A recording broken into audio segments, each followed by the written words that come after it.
Hey bruh, today we're going over an anime where it was a regular world until people started getting superpowers, and then we got really cool superheroes and supervillains, and then we follow this weak ass little boy. And since season 7 is hitting like crack, I figured, man, we might as well go back in time, rewind a little bit and visit Midorya in the beginning. And as we see from the beginning of this episode, Midorya has been a hero since day one. Bro seen a dude getting jumped by Bakugo. He was like, hey bruh, y'all 3 versus me, y'all gonna have to go through me to get to, and then he gets his ass. But then we fast forward a little bit to present day, and we learned that him being weak is one of his main driving forces to become a better person. We then get a little bit of an explanation as to how the world works. One day a baby came out and was lit up apparently, and then everybody started getting powers, and that's how we all got quirks. And as time went on, it became normal and society adapted to it. We then see a current fight going on with some giant supervillain who's apparently a thief, and then we see multiple heroes popping up trying to take him down. We even see a knockoff Elastic Man with tree powers,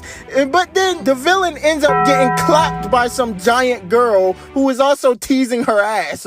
There's probably kids outside, shorty. What is you doing right now? We then get more explanations as to supervillains and superheroes dynamic, right? Some people use their power in abusive ways, others use it to protect others, and that's how we got the dynamic of villains and heroes. We then go to Midoriya's school where they're talking about what everyone's gonna become, but then the teacher's like, bro, let's face it, we're all trying to be heroes. And then we see some weird ass quirks, like, bro, why does bro have snail eyes? Bro got them long ass fingers, and then we see somebody with a long ass neck, goddamn. Anyway, Bakugo disturbs all the commotion among the class to say, you all suck, I'm better than you, and I'm gonna be built different and go to UA. Everybody's like, oh man, people rarely get into UA, and you know what the teacher did? The teacher decided, oh yeah, let me point out that the weakest person in class also wants to go to UA. And that brought everybody to tears. Like, they're literally crying, laughing at the fact that he wants to accomplish this, right? And for some reason, it pisses Bakugo off. He's like, nigga, you want to be something, right? He chops his desk or something, right?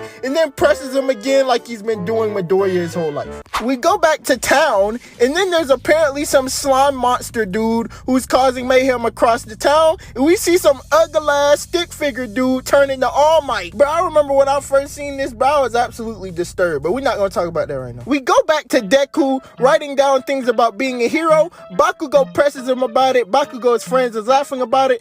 Bakugo also burns the book, and Deku just takes it like a hoe. Like, bro, they bullied this man so bad that they was like, bro, I thought you had some pair of balls while they was walking away from him. And then on top of that, this nigga Bakugo goes, yo, bro, the only way you're gonna become a superhero is if you swanton bomb off of a building and die, so you can maybe in the next life be a hero. This man told Deku to kill himself, and then Deku was like, wait, what'd you say? And then Bakugo was like, yeah, I beat your ass, and then he got scared again. After getting treated like a bitch, we then see how Deku came to admire All Might, right? It was a tragic scene, but All Might was the only one to bring hope to it. And he was like, I'm gonna be a hero. And then the doctor was like, I don't think so, nigga. The doctor then brings up, some random bones that determine if you're gonna be a hero or not. He's like, yeah, your son is cooked, ma'am, to his mom, right? Then they go back home. He watches the same scene, but this time he's like, Mom, will I always be a sorry ass nigga? I want to be a hero too. And that leads to his mom comforting him, right? It's a tragic scene or whatever. I just found the nigga face funny. But after that, he's like, look, bro, ever since that day,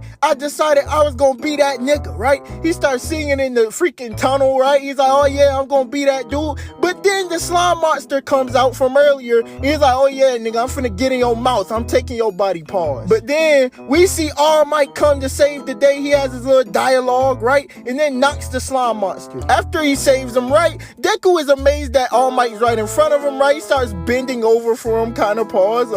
And then he's glazing him for about 5 minutes. And then All Might's like, all right, I gotta go. But he grabs All Might's legs, right? And he's like, yo, bro, get off me. But then they realize they're in the air, so he can't get off him. But then we all learned the real reason that Deku was following All Might is because he wanted to know, was it really hopeless for him, and was he really not gonna be a hero? And that ends the first episode. But bro, I gotta talk about All Might's non-hero form. This nigga ugly as shit. Like, bro, I don't see enough people talk about this, bro. This nigga is ugly. Like, that is an ugly dude. He is ugly. Look at his neck. Look at his head shape. Anyway, I'm gonna get off that, bro. All right. But anyway, I just want to go down memory lane since season 7 is going crazy right now.